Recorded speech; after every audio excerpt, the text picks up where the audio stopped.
Ce jour dédié pour la Refoua Shema, la guérison rapide et complète de Mark Chai Ben Desi Miriam Bezrat Hashem. Aujourd'hui, là, nous sommes entrés il y a 5 minutes dans le 3 Cheshvan, la date du décès, il y a 6 ans, de Rav Ovadia Yosef, Zatzal, Zatzukal, de mémoire bénie, peut-être un des plus grands sages d'Israël qu'on a eu dans le monde Sfarad depuis des siècles. En tout cas, le plus grand enterrement qu'il y a eu depuis 2000 ans. Peut-être de l'histoire. Peut-être de l'histoire. Il y a eu 1 million de personnes présentes. Et par miracle, il y avait de quoi. Moi, j'étais à l'enterrement. J'étais à Géoula, là-bas. J'étais sur le trottoir. Il y avait près de moi un pylône comme ça. Et tous ceux qui trouvaient une chaussure, ils la mettaient là-bas. Je n'étais pas sûr, il y avait des dizaines de pylônes comme ça, mais il y avait 20, 30, 40 chaussures. Maintenant, j'étais sur le trottoir, sur la route.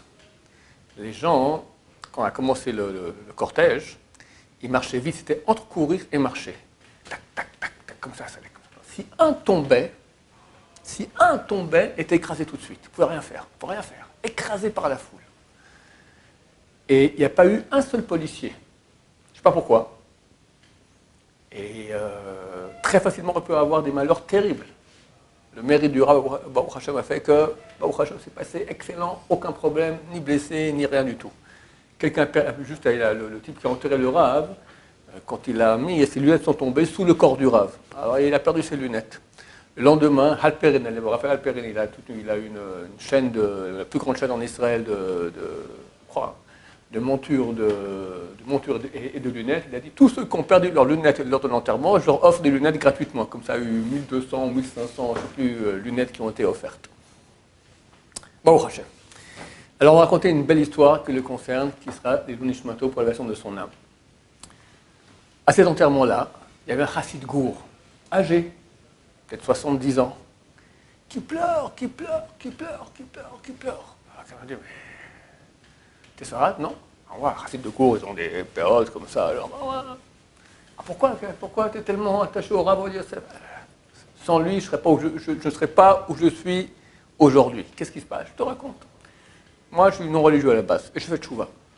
Bon, je suis venu chassid gour, c'est très rare que des balais de chassid gour, je suis venu chassid gour. Ma femme n'a pas suivi. Elle a accepté que je fasse ce que je veux, mais elle ne voulait pas pratiquer. Problème, elle ne veut pas faire Shabbat. Ok, moi je fais Shabbat, on s'arrangera. Cache-route, ça ne dérange pas de faire kasher. Quand elle veut manger à l'extérieur, elle mange, elle va tout seul. Mais une chose qu'on fait à deux, c'est la nida, tarat mishpacha, les lois de pureté familiale. Ça, elle ne peut pas, si elle refuse, on doit divorcer. Elle a dit, pas de question, je ne vais pas au mikvé, t'oublies. Je ne sais pas quoi faire. Alors bah, elle me dit, si elle ne veut pas, divorce. Je ne veux pas divorcer. Et elle n'est pas d'accord. Quelqu'un m'a dit, écoute, il y a un Rav, il est encore un peu jeune, c'était à l'époque, il y a 50 ans, on va dire ça, il y a 50 ans, à Jérusalem, va le voir, je pense qu'il pourra t'aider. On me donne l'adresse, je vais chez lui à la maison, je tape à la porte, toc, toc, toc, j'habitais à Choulon. Choulon, à l'époque, venir, il y a 50 ans de Choulon, une demi-journée, d'accord, on prend le bus, changer le bus à la Markazit, être Markazit à Jérusalem, on va encore aller prendre jusqu'à le canot où il habitait, etc. Un programme de 2-3 heures. Et pour finir, j'arrive, je tape à la porte, la rabbinite, la femme du Rav qui ouvre, qui dit, le Rav ne peut pas recevoir, il est en train d'étudier. Écoutez, je viens de Cholon, j'en prends avec ma femme, ça. Écoute, rentre dans la chambre où il étudie, assieds-toi en face de lui, peut-être un moment il lèvera les yeux, il te verra, et il va te demander qu'est-ce qui se passe. Le Rav Yosef, le Rav Chazan m'a raconté, il est venu, le petit-fils de Rav Yosef, un des petits-fils, étudiait avec le Rav Chazan. Il m'a dit, on va chez mon grand-père. Il rentre dans la salle, le Rav Yosef, il étudie. Il y a son portable qui tombe, ping, comme ça, du bruit, tout ça. Le Rav, il ne lève pas la tête du bouquin.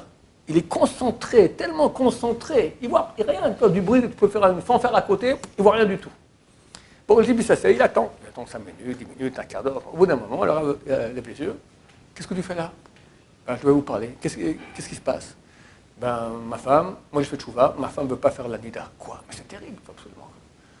Tu habites où? Cholon? Bon, je vais lui parler. Mais quand maintenant, le Rav se lève, il prend comme ça une dizaine de bouquins dans sa bibliothèque. Là, ça, il met de son cartable. Allez, on y va, on prend le bus. Le type dit, non, mais Claude Rav, je ne vais pas vous déranger de votre étude, tout ça, vous pouvez par téléphone, ça. Non, c'est très important, il faut que je lui parle personnellement. Tof. Le Rav prend le bus, Et le chassid raconte que dans le bus, il n'a pas dit un mot. Il prend ses bouquins, il étudie comme s'il est dans son bureau avec les bouquins, tac, tac, tac. On change de bus, les gens viennent, les gens sortent, il y a un qui crie, machin, le Rav, il fait attention à rien, il est dans ses bouquins. Ils arrivent là-bas, ils rentrent, la femme super surprise de voir un Rav qui arrive comme ça, et le Rav, pas il se met à parler, il se met à pleurer. Et il parle et il pleure, et il parle et il pleure, et il parle et il pleure. Le convaincre tellement c'est important. Vraiment. C'est sourd carrette. C'est très très grave. Après, il faut divorcer plutôt qu'avoir une relation avec une femme qui va pas au mikvé. D'accord? C'est extrêmement grave. À la fin, le Rav lui dit, je ne quitte pas chez vous tant que vous ne me garantissez pas que vous ferez la tarat mishpacha, la pureté familiale. La femme dit, écoute, Rav, vous m'avez convaincu, je vous garantis, je le ferai. Et il est parti. Le chassid a voulu le raccompagner, non, pas besoin, je vous paye, pas besoin, non, tu m'as payé déjà pour l'aller, c'est suffisant, le retour c'est déjà mon affaire. Le Rav est reparti comme ça. Tu vois maintenant pourquoi je pleure comme ça? Grâce à lui, j'ai pu tenir ma famille aujourd'hui, j'ai des dizaines de petits-enfants, parce qu'on est resté mariés, on a fait des enfants dans la pureté, grâce au mikvé, etc. Et c'est normal que je pleure comme ça pour un homme. Et qui aurait fait ça? Moi, j'aurais pas fait, je vous dis tout de suite. Rav Ovadia, à puissance 1000, moi j'étudie pépère, d'accord? Lui, c'est chaque seconde de son temps, ça vaut des millions de milliers.